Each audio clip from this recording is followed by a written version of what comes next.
Practically 3 months after the February presidential elections, INEC still has only 96% of the results meant to have been uploaded in real time on its IREF portal. At the election tribunal, petitioners complained that INEC has failed to supply 70% of the election materials ordered by the court over a month ago. The tribunal, which has 180 days to hear the case, hopes to wrap up pre-hearing matters by the end of this month, such as duplicate motions on whether to live broadcast the trial 60 days after the filing of the petitions. The APC argued that airing the proceeding would turn the courts into a stadium or circus, although tribunal proceedings have been held without input of counsel since 2008. However, the irony here is that if it is INEC which has turned Nigeria into circles of brazen election criminality and venality in the eyes of the world, which the courts are now trying to sanitize, the bottom line is that this litigation will not be resolved by May 29th without extraordinary gumption and action by all concerned in time for a legitimate president-elect to be sworn in. This is because there are issues with both the person and the process of the INEC declaring Senator Bola Ahmed Tinubu. In addition to his drug money laundering case in the US years ago, recent revelations show a pattern of continuing money laundering via his children with two multi-million-dollar properties in New York and $11 million property in UK. How will the UK and US look at Nigeria if it swears in someone with a global visible footprint of such obscene venality? Already UK has shown us consistently what it thinks of our fantastically corrupt misrulers, with the prosecution of 3 governors and the recent imprisonment of our former deputy senate president, no less. Some years ago, I was consulted by a national ambassador in the North America about his colleague designated plenipotentiary to another North American country.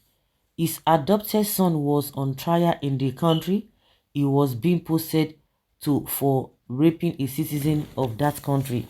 I told the ambassador that it would be a monumental disaster for him to assume duty in that country, as his position would always be linked to the trial whenever it came up in the press.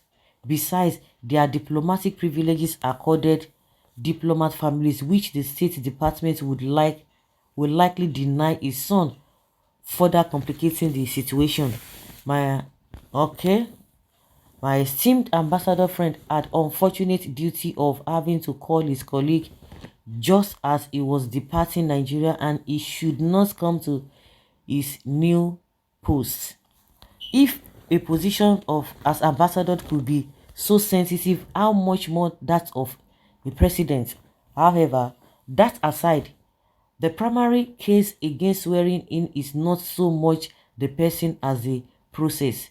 The BBC reported that in Rivers State, a fake INEC collator presented a fake result for Uyigbo local government, giving the APC a false victory over Labour Party. This is hugely significant because when an IREC in Adamawa declared a candidate as governor, INEC itself disowned it, suspended and declared him wanted. The case of the fake collator is even worse because he is not even a lecturer in the institutes he claimed to be from, and is actually unknown to INEC. Thus, INEC headquarters is guilty in the presidential election of procuring a fake official to produce a fake result in Rivers before it turned around and accused its own rec of same in Adamawa State. Furthermore, an addition of votes on INEC's own IREP showed Labour Party won Rivers State contrary to INEC's fraudulent declaration, as reported by both Premium Times and BBC. This means that INEC's criminality is on full display before the whole world. How can the presidency of the most populous black nation be anchored on such a gigantic scam? Well, there are the constitutional questions. APC did not win 25% of Abuja as constitutionally mandated. A president-elect was simply not produced merely on this basis without even going further into how badly botched the elections were. This is without even delving into the other constitutional question, which is apparent to all but wasn't raised by any of the petitioners, that Senator Tinubu is not of sound mind as required by the Constitution, as evidenced by his coherent campaign blubbering and his multiple foreign medical trips. On May 29, the Constitution has provided us a clear pathway out of the monstrous state capture and hijack of 200 million people orchestrated by a mafia, don and rogue state actors.